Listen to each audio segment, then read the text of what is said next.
Good morning! Beautiful day with me, Bilyonaryo Master Hans Kua. Ito po, ang araw-araw na trending ngayong araw ng Lovely Friday, December 12. Simulan natin sa mga pinanganak ng Year of the Rat. Huwag agad gumastos sa yung mga napalanuhan mo.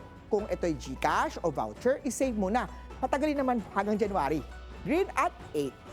Ox naman tayo kung may special Santa nagbigay sa'yo ng regalo sa desk mo. Tanggapin ito na may ngiti pero huwag agad mag-assume.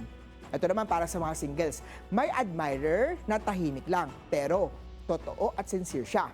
Yellow at 5. Kay Tiger naman tayo, huwag gamitin ang bonus pang utang sa mga kaibigan mo. Baka mawala pati friendship nyo. Red at 6. Kay Rabbit na tayo, iwasan natin ang gastos sa mga mini celebration. Maganda rin na tahimik at magpahinga ka na muna. Blue at 1. Kay Dragon na tayo, kung antok ka na, power nap sa lunch break, hindi energy drink. Silver at 3. Kay Snake naman tayo, chill ka lang. Unti-unti natin ang trabaho habang pinapanood ang mga reels, mga highlights ng party. Purple at 2. Ito naman, Care of the Horsey. Nakikita kasi ni boss ang effort mo. Kaya keep that same energy sa trabaho. White at 4. Kay Sheep naman tayo, magandang araw para magpasalamat kay boss o mga katrabaho na tumulong ngayong taon na to. Yellow at 7.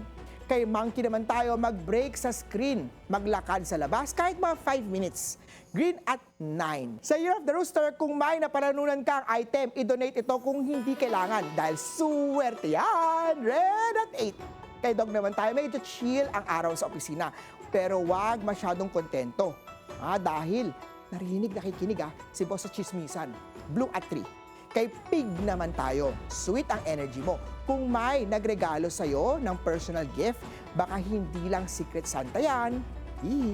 Gold at 1. Paalala lang, ito po ipat nobel lamang dahil ang tunay na swerte ay nagsisimula sa pagiging totoo. Abangan araw-araw ang horoscope of the day dito lang po sa Beautiful Day with me, Master Hans Kua.